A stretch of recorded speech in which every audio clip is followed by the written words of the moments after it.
It's not easy. Not as easy as it looks. What goes into crafting the instruments that fill our world with music?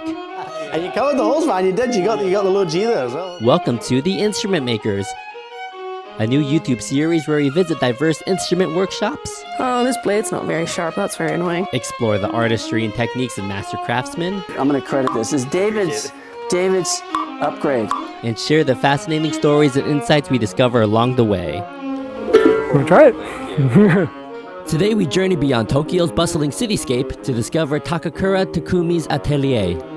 Nestled in the serene foothills of Saitama, this master craftsman has dedicated his life to the art of stringed instruments, with a particular focus on a fascinating Baroque rarity, the Cello da Spalla, a mysterious and somewhat divisive instrument with potential connections to Bach's legendary compositions. Join me as we explore Takumi's remarkable journey, where passion and craftsmanship intertwine to preserve a nearly forgotten musical tradition.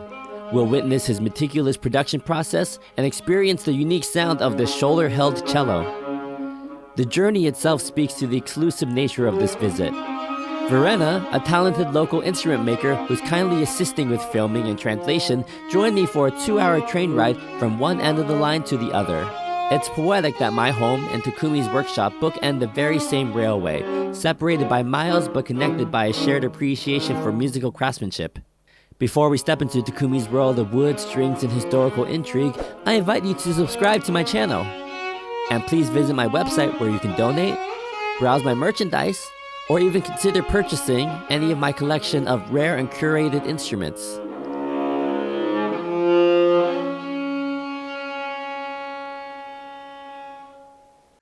My name is Takakura Takumi. Takakura is my family name, and Takumi is my first name. And I live here is Saitama Prefecture, and in Hanno City. And I make instrument of varying family. Are you from Hanno? No, close on the same train line, but not here. Then why are you here in Hanno? It's very far away from Tokyo. Yes, because I love nature. Yeah, and here I can work very how do you say Peacefully. Peacefully, yeah. Peacefully. Yeah. It's very quiet here. Yes. Here I think it is fifth year.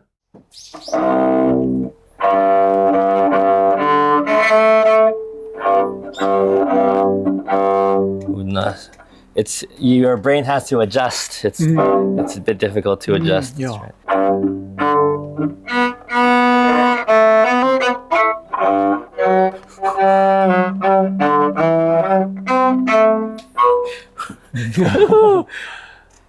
It's not easy. Not as easy as it looks. One of the different from violin, we don't fix the upper body, but when you play the C, you have to go a little like that, and for E, you have to go like this. Yes. So we need this movement. We need this movement. Oh, okay.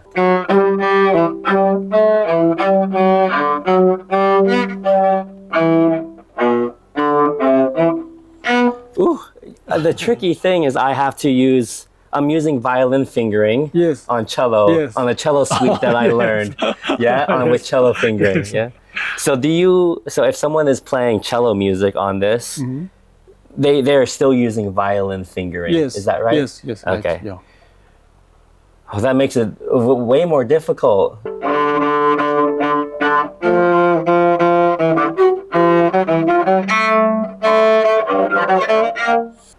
The curve is not very strong, so you need to be careful. Yeah. With the with 5 string.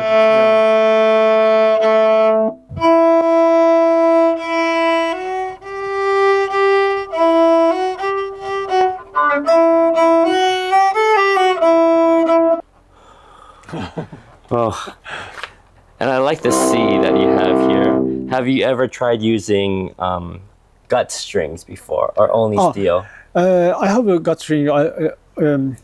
Usually I put gut strings. Oh, normally you do gut strings. But I didn't know which string you can. So yeah. Okay. No, see, I like the sound of both. Oh, okay. Of course, I mean this is easy to play, but the gut string is feels more natural. Yes. Oh, so you put the strings on for me before I came. Yeah. Oh, thank you.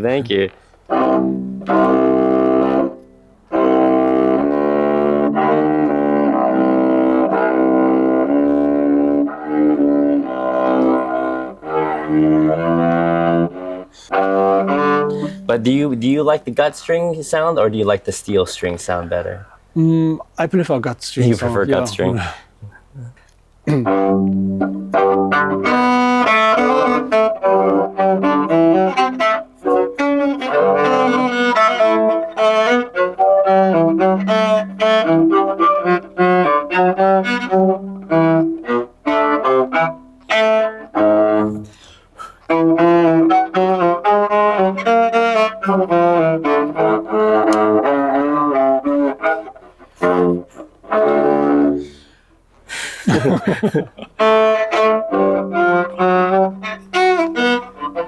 Oh, I keep forgetting the E string is here.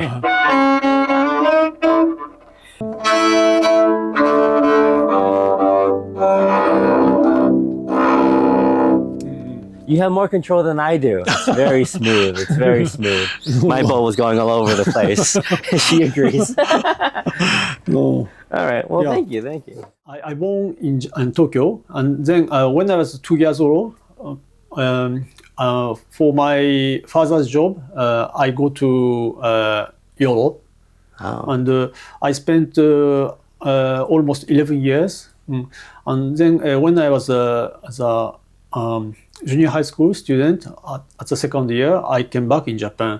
Where in Europe were you? 7 years in Belgium and 3 years in Germany. Okay. 中学1年生の時にピアノを習ってたんですけど、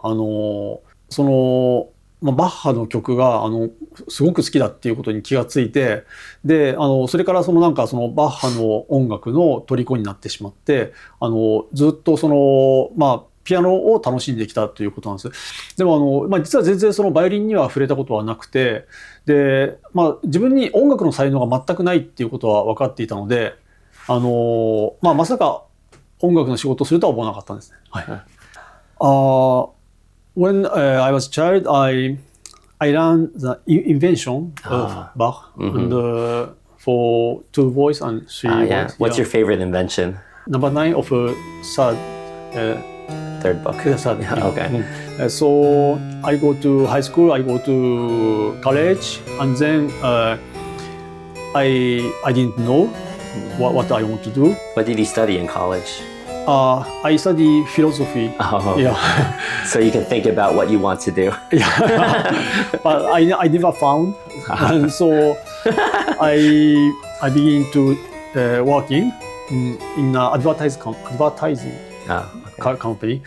I remember that it was lunchtime. I go to a bookstore close to the company, and I saw a book with Lucia. Oh. And I suddenly understand this is my job. So I thought there is everything that I like. Because I like music, I like something to make. Because in high school, in junior high school, I was always good for 美術ってなんていうの？ Building. Arts. Arts, but not for music. For art, I was very good. So, and I always like things very old, like archaeology. So everything is very making. Okay. And I tried to find how to be luthier. I couldn't find what is violin. Because I have a base of philosophy. It's also my character. I want to go always deeper and deeper. Yeah. And I wanted to know what is violin and how to make violin. Yeah. But of course, to learn how to make violin, I have to understand what is violin. Like the essence of a violin. Yes. But I couldn't find here in Japan. And I thought maybe in Italy I can learn or I can know what is violin and how to make. After some years, I retired the company and I go to Italy. Yeah. Oh, how old were you when you went to Italy? It was 27 Years old. Oh, okay. Yeah. I thought if I go to Italy, I have to learn from grande maestro. Not just maestro, but grande. The grandest maestro. The most skillful master. And I knew only three grande maestro. And it was Maestro Morassi, Maestro Bisolotti, and Maestro Scoravezza. And only Scoravezza teach it in this period in the school. And so I go to the school of Scoravezza. How long were you in Italy for? 5 years. 5 years. Yeah. For violin making, I was very surprised because I expected to learn something very essential for violin. Wow. But when I arrived in Italy, in Cremona, I saw many luthiers make violin with a poster. With they put photograph on a plate and then they make violin. Oh. So it was very surprised. And my master, Scoravezza, of course, he knows, and he sometimes hated very much this attitude, and he always said to me, "Don't make copy, and you have to find your original." But he also, of course, me also, we didn't know what is violin, what is the essential, and we didn't know how to find the original. And I understand that the culture of the old Cremona is completely lost. Today, we are still trying to find the culture. Okay. And this is, I think, the most challenging. As a first year in Italy, I go to the school of Parma, where Maestro Scoravezza teaches. But at the third year, I changed the school. I changed the school to Milan.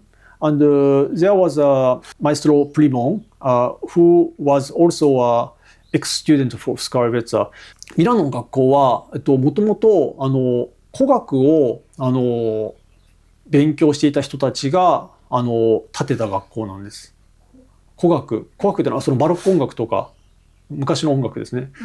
を学んでいた人たちが作った学校なので、そのミラノの学校にはその古楽、古い時代の音楽や楽器に関する資料がたくさんあったんですね。で、それが最初のきっかけで、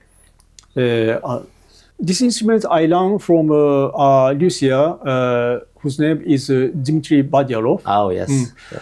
Before I established this atelier, I was working in a company, in Japanese music instrument company for 14 years. But not in a shop. I was working as a instructor, teacher in a school. To teach violin making and repair. And Dimitri came to that school, and we worked for 2 years maybe. And there he showed me this instrument. And it was very interesting, but I didn't have time to make it. But it was always in my mind. And when I retire the company, I come here and I start to make. The Cello da Spalla, or shoulder cello, stands as one of music history's most intriguing enigmas.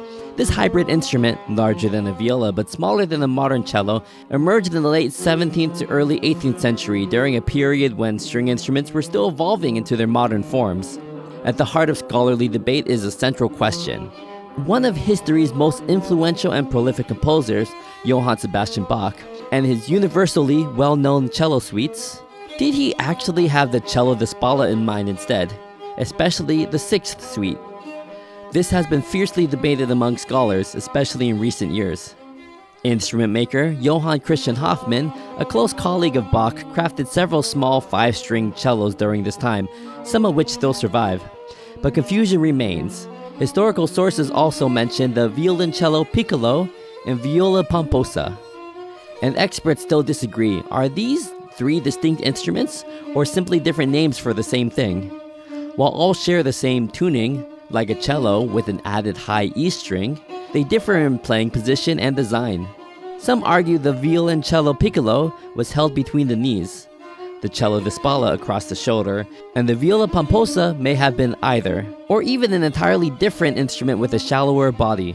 Modern luthier and scholar Dmitry Badyarov has been central to the revival of the cello da Spalla, not only by building and performing on the instrument, but also by challenging long-held assumptions about its role in Bach's music. Some scholars associate the cello da Spalla only with the more demanding sixth and also last Bach suite, as the notes are generally too high and the fingers have difficulty stretching far enough if playing a typical 4-string cello, and some of the chords impossible to play without actually having a 5-string instrument. However, Badyarov goes further. He argues that Bach intended all 6 cello suites to be played on a shoulder-held instrument, based on analysis of technique, ergonomics, and historical context. It's a bold claim, and not without controversy. Critics point to the lack of explicit markings in Bach's manuscripts and argue for the use of a conventional cello or violoncello piccolo. But for Badyarov and a growing number of performers, the cello da Spalla offers a compelling, historically grounded way to hear these masterpieces as Bach may have imagined them. Martin und Johann Christian Hoffmann. I think this is the best book. About the best study. Because before publishing this book, some musicologists said this Spalla or the Spalla of Hoffmann is a fake. But after this study, many things is revealed. Okay, so people thought that the original Hoffmann, the surviving evidence of cello da Spalla, they thought that it was a forgery, a fake. Yeah. But now research says that it was real? Yes. Oh, okay. Nice. It's a gorgeous book. Yeah. It's a very good study. Yeah. When I met this instrument with Dmitry Badyarov 20 years ago, this book was not published. So there was many argument, but now it's very clear. So this is one of the Spalla with the original neck, but it is lost during the World War. Who makes your leather straps? Do you make them? Yes, I make. Oh, you make it all? Yeah. You make the bridge? Yeah. You make the tuning pegs? Pegs, I bought the half cut. Yeah. Oh, okay, okay. And you buy where do you get your gut strings? Gut string I bought from Italy, Aquila Corde. First, I like the sound of this instrument and also the size. Because as you know, in Japan we live in a very small house. And I knew that this instrument maybe is very connected with Bach music. My passion is contribute to Bach music. Yes, he gave me the first step to how to make this instrument. But then I found that there is still many things to find out, and so I made a researching trip in Germany with some of my friends, and this was before the pandemic of COVID. We went to Leipzig and other small city to make research on this instrument. Now I'm making this instrument based on Okay. As I said, I'm my character is a little philosophical. I want to go to every time deeper and deeper. So I don't like to make a copy. I don't like to make only the shape, but I want to understand the concept and the real structure. So I think in Europe, in Italy, I understand there's very few specialists on Baroque instrument.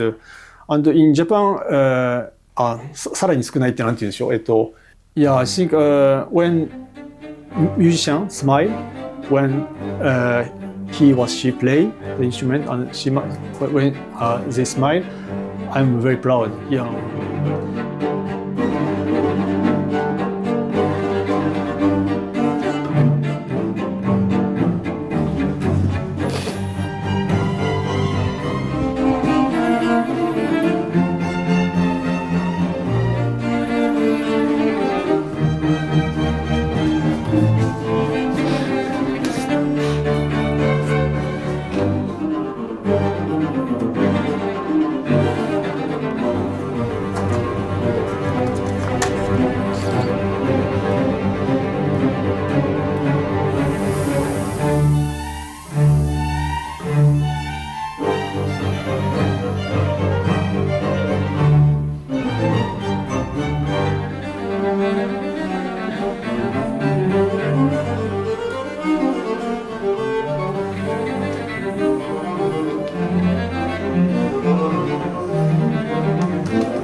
I think everything, yeah. I think for Lucia, musical instrument is like a toy box. So we enjoy everything. Yeah.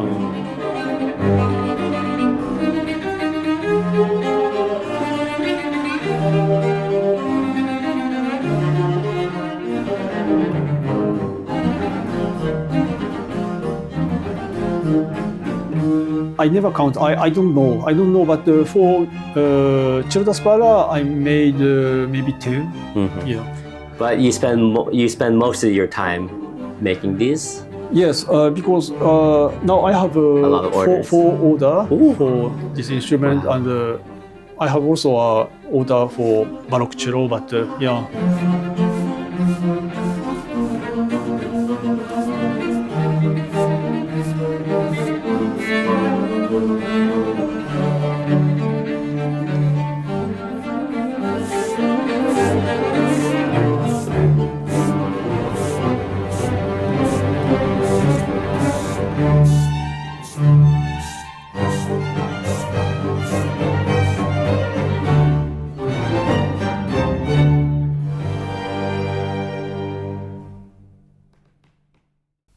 I realized that I'm very good for finding a new idea. Some people can make same model, same violin, same instrument, but I can't make always the same thing.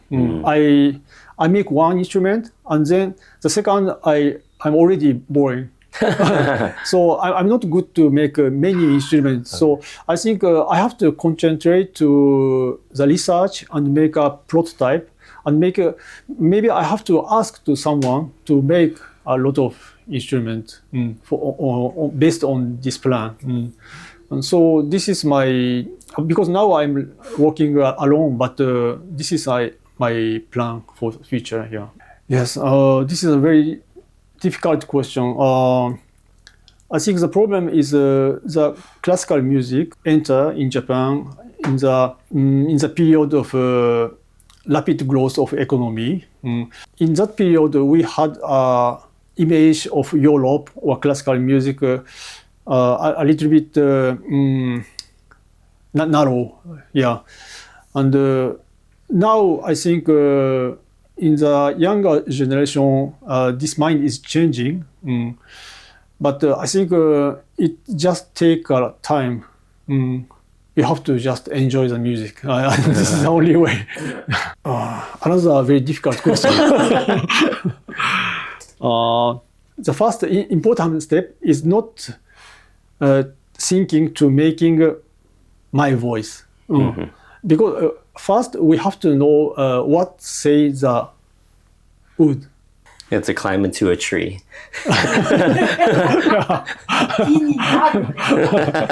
Yeah.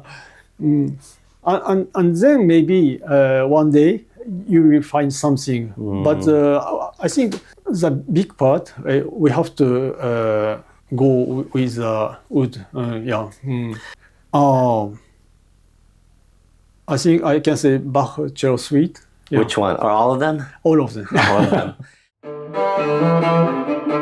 As I said farewell to Takumi, I felt satisfied to have experienced such a rare and special instrument that is only recently making its resurgence. I felt at peace as I left and enjoyed a meal across the street while witnessing the mountains and rivers that also bring him peace as he combines his passions of Bach, craftsmanship, and his pursuit for the true essence of the violin.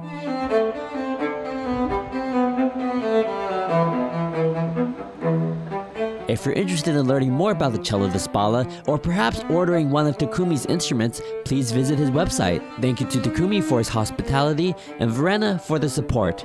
Please consider checking out her work too. Please don't forget to subscribe, and I'll see you next time.